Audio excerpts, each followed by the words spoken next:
যারা কিনা সুখে দুঃখে সর্ব অবস্থায় আল্লাহ তাআলার শুকরিয়া আদায় করে। সুবহানাল্লাহ। তাহলে ওই সমস্ত মানুষ কারা? যারা সর্বপ্রথম জান্নাতের দিকে আল্লাহ রাব্বুল আলামিন ডাক দিবেন, তারা হচ্ছে ওই সমস্ত মানুষ যারা সুখে কিংবা দুঃখে সর্ব অবস্থায় যারা আল্লাহ তাআলার প্রতি শুকরিয়া জ্ঞাপন করে, আল্লাহ তাআলার প্রতি অনুগ্রহ থাকে, আল্লাহ তাআলার প্রতি সন্তুষ্ট থাকে। এই সমস্ত ব্যক্তিদেরকে আল্লাহ পাক রব্বুল আলামিন সর্বপ্রথম জান্নাতের দিকে ডাকবেন। সুবহানাল্লাহ। মোহতারাম হাজিরিন, সাপোজ আপনি ব্যবসা করেন, 25,000 টাকা বিনিয়োগ করে আপনি ব্যবসা করলেন। এখন 25,000 টাকা বিনিয়োগ করার পর 5,000 টাকা যখনই আপনার লাভ হলো, তখন আপনি খুশিতে আত্মহারা হয়ে আল্লাহ তাআলার শুকরিয়া আদায় করতে করতে মুখের ভিতর ফেনা এসে গিয়েছে। পক্ষান্তরে যদি 2,000 টাকা যদি আপনার লস হয়ে যায়, তাহলে আপনি ওই সময় সব কিছু ভুলে গিয়ে আপনি বলবেন, আল্লাহ মনে হয় ঘুরে ঘুরে আমাকেই দেখছে লস হওয়ার জন্য। পয়গম্বর বলে না, ওই সমস্ত ব্যক্তিদেরকে জান্নাতের দিকে ডাকা হবে না যারা কষ্টের সময় আল্লাহ তাআলার প্রতি শুকরিয়া জ্ঞাপন করে না, আল্লাহ তাআলার প্রতি সন্তুষ্ট থাকে না। এই সমস্ত ব্যক্তিদেরকে আল্লাহ রাব্বুল আলামিন জান্নাতের দিকে ডাক দিবেন না। এই জন্য সব সময় সুখে দুঃখে সর্বহালতে আল্লাহ তাআলার যারা শুকরিয়া আদায় করবে, আল্লাহ তাআলা সর্বপ্রথম জান্নাতের দিকে ডাকবেন। সুবহানাল্লাহ। এই কথা বলেন আমাদের কলিজার টুকরা নয়নের পটুরি মুহাম্মদুর রাসূলুল্লাহ সাল্লাল্লাহু আলাইহি ওয়াসাল্লাম। এই এতটুকু বলার মাধ্যমে আজকের আলোচনার ভূমিকা এখানেই সমাপ্ত করলাম। এখন আমাদের আলোচনার বিস্তারিত মূল অংশের ভিতরে আমি পবিত্র কালামুল্লাহ মাজিদের 3 নম্বর সূরা আলে ইমরানের 133 নম্বর আয়াত তেলাওয়াত করেছি। এই আয়াতের মধ্যে আল্লাহ পাক রব্বুল আলামিন কি দিক নির্দেশনা দিলেন সেই কথাটা আমরা জানার চেষ্টা করব। এই আলোচনার এই আয়াতের তাফসীরটা আমরা সংক্ষেপে বের করার চেষ্টা করব। আল্লাহ তাআলা তৌফিক দান করুন। মোহতারাম হাজিরিন, পবিত্র কোরআনের তাফসীর করতে গিয়ে এটা দেখতে হবে যে এই তাফসীরের ভিতরে আমার কোনো নিজের ব্যক্তিগত কোনো কথা থাকতে পারবে না। সমস্ত কথা আল্লাহ এবং আল্লাহর রাসূলের থাকতে হবে। এখানে ব্যক্তিগত কোনো কথা, ব্যক্তিগত কোনো মত এখানে প্রকাশ করা যাবে না। আসুন আমরা সেই আয়াতের দিকে অগ্রসর হই। আল্লাহ পাক রব্বুল আলামিন সূরা আলে ইমরানের 133 নম্বর আয়াতের মধ্যে আল্লাহ তাআলা বলেন, ওয়াসারিউ ইলা মাগফিরাতিম মির রাব্বিকুম ওয়া জান্নাতিন আরদুহাস সামাওয়াতু ওয়াল আরদ। আল্লাহ তাআলা বলেন, ওয়াসারিউ, দৌড়াও দৌড়াও দৌড়াও। আল্লাহ তাআলা যখনই বললেন ওয়াসারিউ, দৌড়াও দৌড়াও দৌড়াও, এতটুকু শোনার পর আপনি ভেঙে চুরে সামনের দিকে দৌড়ানো শুরু করে দিয়েছেন। কিছুক্ষণ দৌড়ানোর পর আপনার হুঁশ ফিরে আসলো, আমি কেন দৌড়ালাম, আমি কিসের জন্য দৌড়াইতেছি সেটাই তো জানলাম না। আল্লাহ তাআলা বললেন দৌড়াইতে, আর আমি সরাসরি ভাবে দৌড়ানো শুরু করলাম। এখন আমি যদি যেই কারণের জন্য আমি দৌড়াবো সেই কারণটাই যদি না জানি, তাহলে এই দৌড়ানোর দ্বারা আমার 1 চাইরানা পয়সার কোনো ফায়দা হবে না। আল্লাহ তাআলাকে আমরা এখানে একটা ছোট্ট প্রশ্ন যোগ করতে পারি। আল্লাহ তাআলাকে জিজ্ঞেস করলাম, রব আপনি বললেন দৌড়াতে দৌড়াতে, কোন দিকে দৌড়াবো? আল্লাহ তাআলা এই আয়াতের পরের শব্দের মধ্যে বলেন, ইলা মাগফিরাতিম মির রাব্বিকুম তোমরা ওই দিকে দৌড়াও যেই দিকে আল্লাহ তাআলার ক্ষমা তোমাদের জন্য আসবে। সুবহানাল্লাহ। তাহলে আল্লাহ তাআলা যেই দিকে দৌড়ানোর কথা বলছে সেই দিকটা হচ্ছে ক্ষমার দিকে দৌড়াইতে হবে। এখানে আবার প্রশ্ন আসতে পারে, ক্ষমার দিকে দৌড়ালে কি হবে, কি লাভ হবে? কারণ পৃথিবীর বুকে সব মানুষ উদ্দেশ্য লাভ ছাড়া কোনো কাজ করতে চায় না। শুধুমাত্র কেবলমাত্র দুই শ্রেণীর ব্যক্তি আছে যারা উদ্দেশ্যবিহীন লাভবিহীন কাজ করে। এক নাম্বার শ্রেণীর ব্যক্তি হচ্ছে পাগল, যার কোনো উদ্দেশ্য নাই, যার কোনো লাভের কোনো আশা ভরসা নাই। আর দ্বিতীয় নাম্বার শ্রেণীর ব্যক্তি হচ্ছে ছোট নাবালক বাচ্চা। এই বাচ্চার পথ চলার মধ্যে কোনো উদ্দেশ্য থাকে না, এই বাচ্চার ঘোরাফেরার মধ্যে কোনো লাভ ক্ষতির কোনো পয়েন্ট থাকে না। আর এই দুই শ্রেণীর ব্যক্তি ব্যতীত পৃথিবীর সমস্ত ব্যক্তিরা কোনো না কোনো উদ্দেশ্য, কোনো না কোনো লাভের দিকেই দৌড়ায়। আল্লাহ তাআলাকে জিজ্ঞাসলাম, রব দৌড়াবো দৌড়াবো, দৌড়াইলে কি লাভ হবে? আল্লাহ তাআলা বলেন, দ্বিতীয় শব্দের ভিতরে রব্বুল আলামিন বলেন, ওয়া জান্নাতিন আরদুহাস সামাওয়াতু ওয়াল আরদ।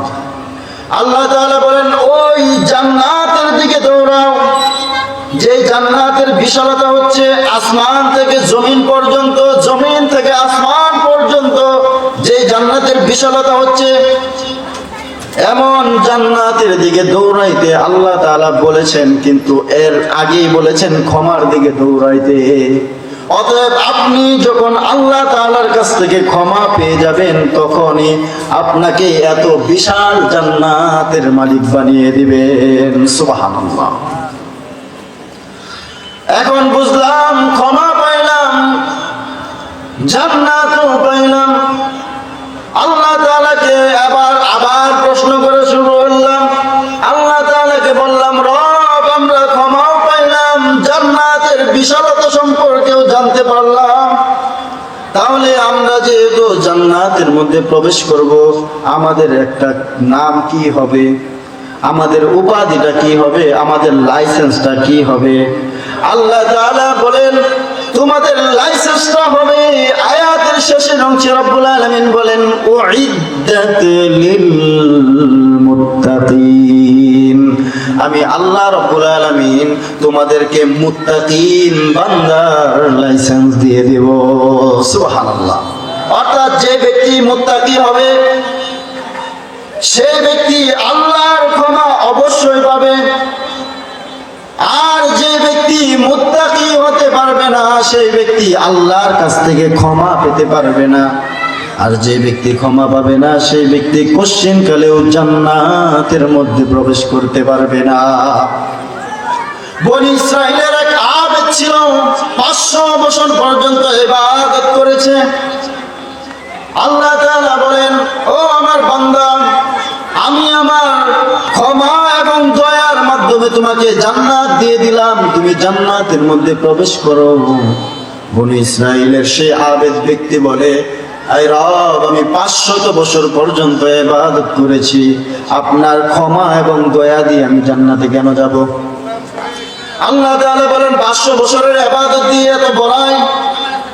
500 বছরের ইবাদতটা তুমি যে পরিমাণে ইবাদত করেছো সেই পরিমাণের ইবাদতটা এখন আসো, আমি যে পরিমাণে তোমাকে নিয়ামত দিয়েছি সেই নিয়ামতগুলি দিয়ে কাউন্ট করে নেই, তুমি কি পরিমাণে ইবাদত করেছো আর কি পরিমাণে আমি নিয়ামত দিয়েছি। ফেরেশতাদেরকে ডাকবেন, ফেরেশতাদেরকে রব্বুল আলামিন বলবে, ও আমার ফেরেশতারা, দাড়ি পাল্লা নিয়ে আসো, মাপার যন্ত্র নিয়ে আসো। এই বনী ইসরাইলের আবেদের 500 বছরের ইবাদতটা এক পাল্লায় রাখবে। আল্লাহ তাআলা বলেন, আমি তোমাকে দয়া করে মায়া করে 2টা চোখ দিয়েছিলাম, সেই 2টা চোখের থেকে একটা চোখ আরেক পাল্লায় রেখে দাও। আল্লাহ তাআলার ফেরেশতারা যখন এই আমল আর রবের দেওয়া নিয়ামতটাকে যখন পাল্লার ভিতরে উঠাবেন, সাথে সাথে আল্লাহ পাক রব্বুল আলামিন সেই পাল্লার ভিতরে যেই ওজনটা হয়ে যাবে, রব তাকে যে চক্ষু দান করেছিল সেই চোখের মূল্যটা তার 500 বছর ইবাদতের চাইতে কোটি কোটি গুণে বেশি হয়ে যাবে। সুবহানাল্লাহ। তাহলে মুহতারাম হাজিরিন, আল্লাহ তাআলার ক্ষমা এবং দয়া ছাড়া কোনো ব্যক্তি জান্নাতে যেতে পারবে না। এখন আল্লাহ তাআলার দয়া এবং ক্ষমা কিভাবে পাবো, এই ব্যাপারে আমরা ক্ষমা এবং দয়া কিভাবে পাবো এই ব্যাপারে বেশি কিছু বলবো না, অল্প 2-3টা উদাহরণ দেব। সময় অতি সংক্ষেপ। এই সংক্ষিপ্ত সময়ের ভিতরে যে আয়াত আমি পেশ করেছি সেই আয়াতের পরিপূর্ণ একটা পূর্ণতা আনার চেষ্টা করবো ইনশাআল্লাহ। এখন আবার পয়গম্বরকে গিয়ে দৌড়ায় জিগাইলাম, পয়গম্বর, আল্লাহ তাআলা বলেন দৌড়াইতে ক্ষমার দিকে দৌড়ালাম, এখন কোন রাস্তায় ক্ষমা পাবো? রাস্তা যদি না চিনে দৌড়াই তাহলে সেই রাস্তা হারিয়ে আমরা অ্যাক্সিডেন্ট হওয়ার সম্ভাবনা 100%-এর মধ্যে 100%। আর যদি রাস্তা জেনে যদি দৌড়াই তাহলে সেই পথের সন্ধানটা পাওয়া একদম সংক্ষিপ্ত সময়ের মধ্যে পেয়ে যাব। আবার পয়গম্বরকে জিগাইলাম, পয়গম্বর, আল্লাহ তাআলা বললেন ক্ষমার দিকে দৌড়াইতে, তাহলে ক্ষমা কিভাবে পাবো? পয়গম্বর হাদিসের মধ্যে বলেন, মান সাল্লা সাজদাতাইনি লা ইয়াসুউ ফীহিমা। নবীজি বলেন, কোন ব্যক্তি যদি 2 রাকাত নামাজ বিনা ভুলে 2 রাকাত নামাজ কোন ব্যক্তি যদি আদায় করে ফেলে তাহলে আল্লাহ পাক রব্বুল আলামিন তার জিন্দেগীর সমস্ত গুনাহগুলোকে মাফ করে দেন। সুবহানাল্লাহ। মুহতারাম হাজিরিন, এখানে সাজদাতাইনের অর্থ হচ্ছে 2 রাকাত নামাজ নির্ভুলভাবে কোন ব্যক্তি যদি আদায় করতে পারে, আল্লাহর রাসূল বলেন সেই ব্যক্তির গুনাহগুলি আল্লাহ তাআলা মাফ করে দিবেন। ওয়া গুফিরা লাহু মা তাকদ্দামা মিন যামবিহি, তার সমস্ত আগে এবং পরের গুনাহ, সমস্ত গুনাহগুলি আল্লাহ পাক রব্বুল আলামিন মাফ করে দিবেন। সুবহানাল্লাহ। তাহলে এখানে 2 রাকাত নামাজের উদ্দেশ্য হচ্ছে কোন ব্যক্তি যদি এট এ টাইম 5 ওয়াক্ত নামাজ জামাতের সাথে যদি আদায় করতে পারে, আল্লাহ পাক রব্বুল আলামিন বলেন ওই বান্দার জিন্দেগীর সমস্ত গুনাহগুলি আল্লাহ পাক রব্বুল আলামিন ক্ষমা করে দিবেন। সুবহানাল্লাহ। তাহলে ক্ষমা পাওয়ার একটা রাস্তা হচ্ছে নামাজ, অর্থাৎ আপনাকে 5 ওয়াক্ত নামাজ compulsory everyday, day by day আপনাকে আদায় করতেই হবে যদি ক্ষমা পেতে চান, যদি জান্নাতের মধ্যে প্রবেশ করতে চান। এখন এই নামাজ পড়লে শুধু জান্নাত পাওয়া যাবে না, এই নামাজ পড়ার মাধ্যমে আরো অনেকগুলি লাভ আছে। আল্লাহ তাআলাকে জিগাইলাম, রব্বুল আলামিন এই নামাজ পড়লে আর কি কি লাভ হবে? আল্লাহ পাক রব্বুল আলামিন পবিত্র কোরআনের 21 নম্বর পারার 1 নম্বর পৃষ্ঠার শুরুতে রব্বুল আলামিন বলেন, ইন্নাস সালাতা তানহা আনিল ফাহশাই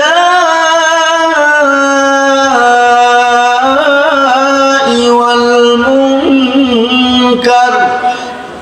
আল্লাহ পাক রব্বুল আলামিন বলেন এই নামাজ আদায় করার মাধ্যমে এই যাবতীয় সমস্ত অশ্লীল এবং পাপাচার কাজ থেকে বান্দাকে রব্বুল আলামিন নিজ কুদরতিভাবে হেফাজত করেন। সুবহানাল্লাহ। অর্থাৎ এই নামাজ পড়লে আপনার লাভ হবে কি? দুনিয়ার সমস্ত প্রকার বাজে কাজ থেকে আল্লাহ পাক রব্বুল আলামিন আপনাকে হেফাজত করবে। এখন তো ছেলেপেলেরা খুব দুষ্ট, মা বাবার কথা শুনতে চায় না।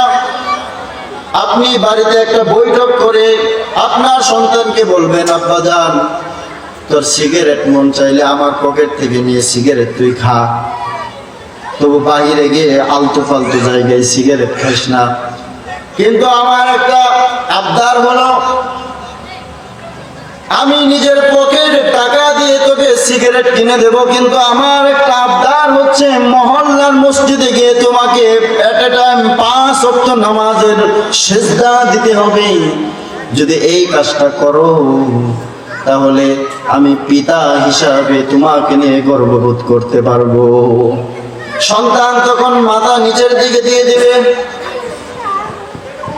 আপাত দৃষ্টিতে মনে হচ্ছে সন্তানের পক্ষে কথাটা যাচ্ছে না, না না, সন্তানের দিকে কথাটা যাচ্ছে না। আপনার সন্তানকে যদি আপনি 5 ওয়াক্ত নামাজ যদি জামাতের সাথে মসজিদের নামাজের মধ্যে অংশগ্রহণ করাতে পারেন, আল্লাহ তাআলা তো দেখতহীন কণ্ঠে বলেছেন, এ যাবতীয় সমস্ত অশ্লীল এবং পাপাচার কাজ থেকে সেই বান্দাকে আল্লাহ পাক রব্বুল আলামিন বিরত রাখবেন। সুবহানাল্লাহ। এই মুহতারাম হাজিরিন, কলিজার টুকরা উপস্থিতি, আপনার সন্তানকে যদি আপনি নামাজের মধ্যে আনতে পারেন, যে সন্তান ওযুর মাধ্যমে তার মুখমণ্ডলকে পরিষ্কার করে, যে সন্তান সে মসজিদে যে মুখ দ্বারা রবকে ডাকে, এই সন্তান কোনো একদিন সেই সন্তানের ভিতর আফসে আপ একটা পরিবর্তন এসে যাবে। যেই মুখ দিয়ে রবের নাম ডাকে সেই মুখের মধ্যে কখনো সিগারেট ঢুকাতে পারবে না। নামাজের অভ্যাসটা যার ভিতরে বাসা বাঁধবে ওই ব্যক্তিকে জান্নাতের দিকে পৌঁছাবে। কিন্তু নামাজ পড়তে হবে নামাজের মতো। অনেকে আবার নামাজ পড়ে আবার মানুষের ক্ষেত কেটে কেটে নিজের ক্ষেতকে বড় বানায়। নামাজ পড়ে তার নামটা সুদের খাতার মধ্যে থেকে যায়। আবার অনেকেই নামাজ পড়ে কিন্তু সেই নামাজ তাকে গুনাহ থেকে বাঁচাতে পারে না। আল্লাহ তো দেখতহীন কণ্ঠে বক্তব্য দিলেন, সমস্ত অশ্লীল এবং পাপাচার কাজ থেকে বান্দাকে ফিরিয়ে রাখবে। তাহলে যে ব্যক্তিটা নামাজ আদায় করে সে কখনো সিনেমার সামনে গিয়ে গান বাদ্য নর্তকের নাচ দেখতে পারবে না। যে ব্যক্তিটা নামাজ পড়ে সেই ব্যক্তি অন্যের জমি মেরে খেতে পারবে না। যে ব্যক্তি নামাজ আদায় করে সেই ব্যক্তি কখনো অন্যের ব্যাপারে গীবত শাকায়াত করতে পারে না। কিন্তু নামাজ পড়ার পরে এইগুলি কেন করে? এইগুলি এই কারণে করে, ও সাদা যে কারণে নামাজ আদায় করার দরকার ওই নামাজটা সঠিকভাবে সে আদায় করতে পারে না, যার কারণে এই যাবতীয় সমস্ত অশ্লীল এবং পাপাচার কাজ থেকে এই নামাজ তাকে বিরত রাখতে পারে না। এই জন্য মোহতারাম হাজিরিন, নামাজ পড়তে হবে নামাজের মতো। নামাজকে সুন্দর করতে হবে। পয়গম্বরকে জিগাইলাম, পয়গম্বর রবের ক্ষমা কিভাবে পাবো? পয়গম্বর বলেন, কোন ব্যক্তি যদি এট এ টাইম 5 ওয়াক্ত নামাজ জামাতের সাথে আদায় করে, আল্লাহ পাক রব্বুল আলামিন ওই ব্যক্তির সমস্ত গুনাহগুলিকে মাফ করে দিবেন। সুবহানাল্লাহ। তাহলে আল্লাহ তাআলার ক্ষমা পাওয়ার মাধ্যম একটা পাইলাম। এখন আসুন পয়গম্বরকে আবার জিগাই, ও পয়গম্বর বলুন, ক্ষমা পাওয়ার জন্য আর কি কাজ করা যেতে পারে? বেশি কিছু বলবো না। বুখারীর বর্ণনা 18 নম্বর হাদিস, মুহাম্মদুর রাসূলুল্লাহ সাল্লাল্লাহু আলাইহি ওয়াসাল্লাম বলেন, মান সামা ঈমানা من صام رمضان إيمانا واحتسابا غفر له ما تقدم من ذنبه। নবীজি বলেন, কোন ব্যক্তি যদি রমজান মাসের রোজাগুলিকে সঠিকভাবে আদায় করতে পারে, এই সামনে রমজান মাস আইতেছে, অনেক দোকানের মধ্যে দেখবেন পর্দা শুরু করে দেবে, পর্দা ওয়াজিব হয়ে যাবে। অর্থাৎ পর্দা ফরজ করেছে আল্লাহ রাব্বুল আলামিন নারীর জন্য। আর রমজান মাস এসে গেলে দোকানদাররা নিজেদের দোকানের জন্য পর্দাকে ফরজ করে দেয়। মোহতারাম হাজিরিন, নবীজি বলেন কোন ব্যক্তি যদি রবের কাছে ক্ষমা পেতে চায় সে যেন রমজান মাসের রোজাগুলি যেন সঠিকভাবে আদায় করে। এই রোজা রাখার মাধ্যমে আল্লাহ তাআলা তার সমস্ত গুনাহগুলিকে মাফ করে দিবেন। সুবহানাল্লাহ। তাহলে এই রোজা রাখার দ্বারা আল্লাহ তাআলা কেন এত ফায়দা দিবেন, কেন এত লাভ হবে? নবীজিকে আবার জিগাইলাম, পয়গম্বর, আল্লাহ তাআলা রোজাদার ব্যক্তিকে মাফ করবেন, কিন্তু কেমন ভাবে, কোন সকল রোজাদার ব্যক্তিকে মাফ করবেন? নবীজি বলেন ওই সমস্ত রোজাদার ব্যক্তিকে আল্লাহ পাক রব্বুল আলামিন মাফ করবেন যারা রোজা রাখা অবস্থায় সমস্ত প্রকার অশ্লীল এবং পাপাচার কাজ থেকে বিরত থাকতে পারবে। সুবহানাল্লাহ। এখন দেখি রোজাও রাখে আবার দোকানের মধ্যে আড্ডা বসায়। সলিমুদ্দির ছেলে কি করছে, কলিমুদ্দির মেয়ে কোন জায়গায় গেছে, এই সমস্ত বিষয় নিয়ে সে খবর বিস্তারিত আলোচনা করে সকাল 8টার সময়। ফজরের নামাজ পড়ে সমস্ত মানুষ ঘুমায়, আর এই চার দোকানে বসে বসে অন্যের নামে গীবত শাকায়াত করে। নবীজি বলেন ওই সমস্ত ব্যক্তিদের রোজা চাইরানা পয়সার কোনো মূল্য হবে না, চাইরানা পয়সার কোনো মূল্য হবে না, যারা রোজা রাখা অবস্থায় অন্যের গীবত শাকায়াত নিন্দা পরনিন্দা নিয়ে ব্যস্ত হয়ে যায়। এখন যারা রোজা রাখে তাদের গুনাহ মাফ কর, যেই কারণে গুনাহটা মাফ করবে ওই কারণটাই যদি না হয় তাহলে আপনাকে ও সাথে মাফ করবে কিভাবে? নবীজি বলেন কোন ব্যক্তি যদি রোজা রাখা অবস্থায় সমস্ত কিছু গুনাহ থেকে সে যখন পবিত্র থাকে, আল্লাহর রাসূল সাল্লাল্লাহু আলাইহি ওয়াসাল্লাম বলেন রমজানের প্রথম দশকে আল্লাহ পাক রব্বুল আলামিন বান্দাকে রহমত দ্বারা বেষ্টন করে দেয়। সুবহানাল্লাহ। নবীজি বলেন আউয়ালুহু রাহমাতুন, প্রথম দশকে বান্দার উপর আল্লাহ তাআলা রহমত নাজিল করেন। ওয়াউসাতুহু মাগফিরাতুন, আর দ্বিতীয় দশকে বান্দার গুনাহগুলো maaf করে দেয়। সুবহানাল্লাহ। আর তৃতীয় দশকে নবীজি বলেন ওয়া আখিরুহু ইফকুম মিনান নার, আর তৃতীয় দশকে আল্লাহ পাক রব্বুল আলামিন বান্দাকে জাহান্নামের আগুন থেকে মুক্তি দিয়ে নাজাতের ফয়সালা জান্নাতের দিকে অগ্রসর করে দেয়। সুবহানাল্লাহ। এখন কোন ব্যক্তি যদি রমজান মাস পাওয়ার পর সে যদি গুনাহটা তার মাফ করাতে না পারে, ওর মতো দুর্ভাগা হতভাগা আল্লাহর জমিনে আর কেউ দ্বিতীয় হতে পারে না। এই জন্য নবীজি যখন মসজিদের মেম্বারে জুমার নামাজ পড়ার জন্য প্রথম মেম্বারে যখন পা রাখলেন, জিবরাইল এসে নবীজির কানে বলেন ইয়া রাসূলুল্লাহ, ইয়া হাবিবাল্লাহ, ওই ব্যক্তির জন্য ধ্বংস যে ব্যক্তি রমজান মাস পাওয়ার পরেও সে তার গুনাহগুলোকে মাফ করাতে পারল না। নবীজি জিবরাইলের দুআর সাথে সাথে নবীজি আমিন বলে ফেলেছেন, আর আসমানের উপরে আল্লাহ তাআলা কবুল করেছেন। যখন নবীজি দ্বিতীয় মিম্বারে পা রাখলেন, নবীজির কানে কানে জিবরাইল বলে ইয়া রাসূলুল্লাহ, ইয়া হাবিবাল্লাহ, ওই ব্যক্তির জন্য ধ্বংস হোক যে ব্যক্তি তার মা বাবা পাওয়ার পর মা বাবার খেদমত করে জান্নাত কামাই করতে পারলো না। নবীজি বললেন আমিন। এত দুর্ভাগা ওই ব্যক্তি যে ব্যক্তি তার মা বাবাকে পাওয়ার পর মা বাবা থাকা সত্ত্বেও গুনাহগুলিকে মাফ করাতে পারলো না। নবীজি বলেন রিজাল ওয়ালিদ রিজাল রব্বি ওয়া সাখাতুর রব্বি ফি সাখাতিল ওয়ালিদ, আল্লাহ তাআলার সন্তুষ্ট মা বাবার সন্তুষ্ট, আর আল্লাহ তাআলার অসন্তুষ্ট হচ্ছে মা বাবাকে অসন্তুষ্ট করলে আল্লাহ তাআলা নষ্ট হয়ে যাবে। অর্থাৎ মা বাবা যদি আপনার প্রতি সন্তুষ্ট থাকে, আল্লাহও আপনার প্রতি সন্তুষ্ট থাকবে। সুবহানাল্লাহ। আর যদি মা বাবা যদি আপনার প্রতি অসন্তুষ্ট থাকে, আল্লাহ তাআলা আপনার প্রতি অসন্তুষ্ট হয়ে যাবে। বেশি কিছু বলবো না, সাহাবায়ে কেরামের সিরাত থেকে একটা উদ্ধৃতি আনবো।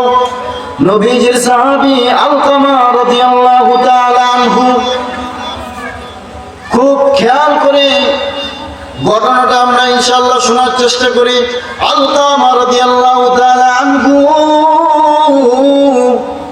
যখন দুনিয়া থেকে বিদায় নেবেন, এমন সময় যখন তার রূহটা বের হয়ে যাবে, এমন সময় তার মুখের মধ্যে তার মুখের জবান বন্ধ হয়ে গিয়েছে। সাহাবায়ে কেরাম রিদওয়ানুল্লাহি তাআলা আলাইহিম আজমাইনরা সকলেই মিলে কালিমা শাহাদাত পড়তেছে, কালিমা তয়্যিবা পড়তেছে, কিন্তু আলকামার জবান থেকে কালিমা বের হয় না। সাহাবায়ে কেরাম বারবার তালকিন দিচ্ছে, কিন্তু আলকামার জবান থেকে কালিমা বের হয় না। সাহাবায়ে কেরাম রাদিয়াল্লাহু তাআলা আলাইহিম আজমাইন নবীজিকে গিয়ে ডাক দিলেন, ইয়া রাসূলুল্লাহ, ইয়া হাবিবাল্লাহ, আপনার সাহাবী আলকামা মৃত্যু শয্যায় আছে, কিন্তু সে তার জবান বন্ধ হয়ে গিয়েছে, সে জবান দিয়ে কোনো কিছুই বলতে পারে না। নবীজি আসলেন, বাড়িতে গিয়ে সমস্ত সদস্যদেরকে ডাক দিলেন, বললেন আলকামার মা বোন সমস্ত সদস্য, বিবি স্ত্রী সন্তানাদি সমস্ত মানুষকে ডাক দিয়েছে। ডাক দিয়ে বললেন, নবীজি বললেন আলকামা কেমন মানুষ ছিল, কারণ আপনি ভালো কিনা মন্দ এটা আপনার ঘরের মানুষ ছাড়া দ্বিতীয় অন্য কোনো মানুষ আপনাকে সঠিকভাবে চিনতে পারবে না। নবীজি এই কাজটাই করলেন। তার পরিবারের সমস্ত সদস্যদেরকে একে একে জিজ্ঞেস করলেন আলকামা কেমন ছিল, সবাই ভালো ভালো উত্তর দেয়, কিন্তু এক কোনায় দাঁড়িয়ে তার মা চোখের অশ্রু ফেলে ফেলে কান্না করে। রাসূল বলে, ও আলকামার মা, তুমি কান্না করো কেন? তখন আলকামার মা উত্তর দেয়, ইয়া রাসূলুল্লাহ, ইয়া হাবিবাল্লাহ, আমার আলকামা সব দিক থেকে ভালো ছিল, কিন্তু আমার আলকামা আমাকে বেশি ভালোবাসতো না, আমার মনে কষ্ট দিত, আমার কথা শুনতো না, আমাকে সে জ্বালা যন্ত্রণা করতো। নবীজি তো বুঝে ফেললেন এই জায়গায় কানেকশন। মা যদি ক্ষমা না করে, আলকামার মুখ থেকে কালিমা বের হবে না, জবান আল্লাহ তাআলা বন্ধ করে দিয়েছে মা বাবার অসন্তুষ্টর কারণে। নবীজি বললেন আলকামার মাকে, বললেন ও মা, আপনি যদি আপনার আলকামাকে ক্ষমা না করুন, তাহলে আপনার আলকামা জাহান্নামের দিকে যাবে, আপনি কি সেটা চান? নবীজিকে আলকামার মা বলে, ইয়া রাসূলুল্লাহ, ইয়া হাবিবাল্লাহ, আমার আলকামা আমাকে যে পরিমাণে কষ্ট দিয়েছে, আমি তাকে জিন্দেগিতেও ক্ষমা করতে পারবো না। নবীজি বললেন ঠিক আছে। সাহাবায়ে কেরামদেরকে বললেন, তোমরা সবাই লাকড়ি নিয়ে আসো। লাকড়ি নিয়ে আসার পর নবীজি বললেন, এই লাকড়ির ভিতরে আগুন ধরাও। আগুন জ্বালানো হলো। সাহাবায়ে কেরামদেরকে বললেন, আলকামার দুই হাত দুই পায়ে ধরে এই আগুনের মধ্যে নিক্ষেপ করা হবে। এখন যখনই আগুন জ্বালানোর পর আলকামা রাদিয়াল্লাহু তাআলা আনহুকে আগুনের মধ্যে নিক্ষেপ করবে, সন্তান যত দুষ্ট থাকুক না কেন, যত অবাধ্য থাকুক না কেন, সন্তান যখন যতই অবাধ্য থাকুক না কেন, মা বাবার সামনে যদি সন্তান যদি কষ্টের মধ্যে নিপীড়িত হয়ে যায়, তখন মা বাবা সমস্ত কষ্ট ভুলে গিয়ে সন্তানকে মাফ করে দেয়। কারণ মার বুকে এতটুকু ভালোবাসা আল্লাহ তাআলা দিয়েছেন।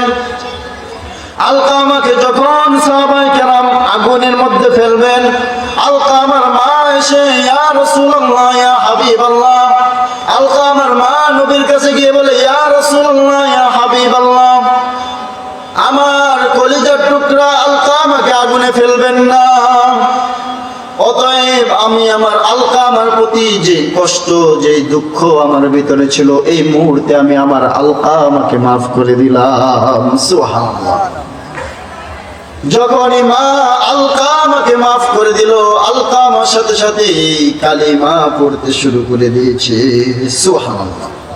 তাহলে মা বাবার দোয়া হচ্ছে এমন, মা বাবার ক্ষমা হচ্ছে এমন, মা বাবা যদি আপনাকে ক্ষমা করে আল্লাহ তাআলা আপনাকে ক্ষমা করবেন, আর যদি মা বাবা ক্ষমা না করেন কশিন কালেও আপনাকে আল্লাহ তাআলা ক্ষমা করবেন না। তাহলে ক্ষমা পাওয়ার আরেকটা মাধ্যম পেলাম, মা বাবার খেদমত করা। মা 10 মাস 10 দিন মৃত্যুর সাথে পাঞ্জা লড়ে তোমাকে দুনিয়ার মুখের আলো ছায়া বাতাস সব কিছু দেখালো। 2 দিনের সাথে তুমি যখন বাড়িতে বিয়ে করে আনলা, বিয়ে করার সাথে সাথে তোমার বাপ তোমার জন্য শ্বশুর হয়ে গেছে, আর শ্বশুর তোমার জন্য বাপ হয়ে গেছে। এমন স্বভাব যার ভিতরে আছে, আল্লাহর কসম আল্লাহ কখনো আপনার প্রতি সন্তুষ্ট হবে না। আপনি যত বড় হাজী হন না কেন, আপনি যত বড় মক্কার খেজুর হন না কেন, আপনি যত বড় আল্লাহর ওলি হন না কেন, সাহাবায়ে কেরামের মতো ঈমান তো আমাদের মধ্যে নাই, সাহাবায়ে কেরামদের মতো ত্যাগ তো আমরা কখনো দেই নাই। এই সাহাবায়ে কেরামরা তো আমল করার পরেও মা বাবার সন্তুষ্ট অর্জন ছাড়া তারা আল্লাহর তৈরি জান্নাতের মালিক হতে পারে নাই। অতএব আপনি আর আমি তো সাহাবায়ে কেরামের চাইতে অনেক দূরত্ব ব্যাপার। তাহলে মোহতারাম হাজিরিন, মা বাবাকে যদি কষ্ট দিয়ে থাকো আজকে গিয়ে মার কাছে ক্ষমা চেয়ে মাফ চাইবেন। আর যদি মা বাবা দুনিয়াতে থেকে বিদায় নিয়ে কবরের দেশে চলে যায়, আপনি মার কবরের সামনে গিয়ে বাবার কবরের সামনে গিয়ে 2টা অশ্রু ফেলে মা বাবার কাছে ক্ষমা চাইবেন। আপনার মা বাবা, আল্লাহ তাআলা বলেন, মা বাবার কবরের সামনে গিয়ে যদি সন্তান ক্ষমা চায়, মা বাবা সেই সন্তানকে মাফ করে দেয়। সুবহানাল্লাহ। তাহলে মুহতারাম হাজিরিন, মা বাবার কাছ থেকে ক্ষমা পাওয়া খুব সহজ, মা বাবার কাছ থেকে ক্ষমা পাওয়া খুব সহজ, কিন্তু ক্ষমার লাইন করতে হবে। এখন আমরা 1 নাম্বার রাস্তা পেলাম জান্নাতে যাওয়ার জন্য নামাজ, 2 নাম্বার রাস্তা পেলাম জান্নাতে যাওয়ার জন্য রোজা, 3 নাম্বার রাস্তা পেলাম জান্নাতে যাওয়ার জন্য মা বাবার খেদমত। মুহতারাম হাজিরিন, 4 নাম্বার রাস্তা এখন আমরা বের করব। সরাসরি কোরআন থেকে বের করার চেষ্টা করি। কোরআনকে আমরা প্রশ্ন করলাম, কোরআন আপনি আমাকে বলে দেন, কোরআন তুমি আমাকে উত্তর দিয়ে দাও, আল্লাহর কাছ থেকে ক্ষমা পাওয়ার জন্য আর কি কি কাজ করা যেতে পারে। পবিত্র কোরআনের সূরা আলে ইমরান 3 নম্বর পারার আল্লাহ পাক রব্বুল আলামিন সুন্দরভাবে বলেছেন, অর্থাৎ ক্ষমা পাওয়ার জন্য তোমাদের বেশি কিছু করা লাগবে না, আমার নবীকে তোমরা ভালোবাসা শুরু করে দাও। সুবহানাল্লাহ। আল্লাহ পাক রব্বুল আলামিন বলেন, কুল ইন কুনতুম তুহিব্বুনাল্লাহ ফাত্তাবিউনি ইউহিব্বুকুমুল্লাহু ওয়া ইয়াগফির লাকুম যুনুবাকুম ওয়াল্লাহু গফুরুর রহিম। আল্লাহ তাআলা বলেন, ক্ষমা পাওয়ার জন্য বেশি কিছু করা লাগবে না, বেশি কিছু করা লাগবে না। তোমরা আমার নবীকে যদি ভালোবাসো, তোমরা যদি আমার নবীকে যদি ভালোবাসো, অনুসরণ করো, ইত্তেবা করো, তাহলে আমি আল্লাহ রাব্বুল আলামিনকে ভালোবাসা হবে। আর যে ব্যক্তি আমাকে ভালোবাসবে, আমাকে যে ব্যক্তি ভালোবাসবে আর আমার হাবিব বন্ধুকে যে ব্যক্তি ভালোবাসবে, ওই ব্যক্তির সম্পর্কে আল্লাহ তাআলা বলেন, ওয়ায়াগফির লাকুম যুনুবাকুম, তার জিন্দেগীর সমস্ত গুনাহগুলি আল্লাহ তাআলা মাফ করে দিবেন। সুবহানাল্লাহ। তাহলে নবীজিকে ভালোবাসতে হবে, নবীজিকে ভালোবাসলে আল্লাহ তাআলার ক্ষমা পাওয়া যাবে, আল্লাহ তাআলার ভালোবাসা পাওয়া যাবে। 4 নম্বর রাস্তা পেলাম, নবীকে ভালোবাসলে আল্লাহ তাআলার ক্ষমা আপনার জন্য অনিবার্য। মুহতারাম হাজিরিন, তাহলে নবীজিকে ভালোবাসবো, কিভাবে ভালোবাসবো? মুখে বললেই নবীজির ভালোবাসা হবে না। মুখে আপনি যতই বলেন নবীজিকে ভালোবাসি, নবীজিকে ভালোবাসি, কিন্তু যে মুখে আপনি নবীজিকে ভালোবাসেন, ওই মুখের ভিতর নবীজির কোনো সুরত পাওয়া যায় না। ওই ভালোবাসা শুধু মুখে ফাঁকা বলে দেয়া আর কিছুই না। অর্থাৎ নবীজিকে যদি ভালোবাসেন তাহলে আপনার মুখে দাড়ি থাকবে।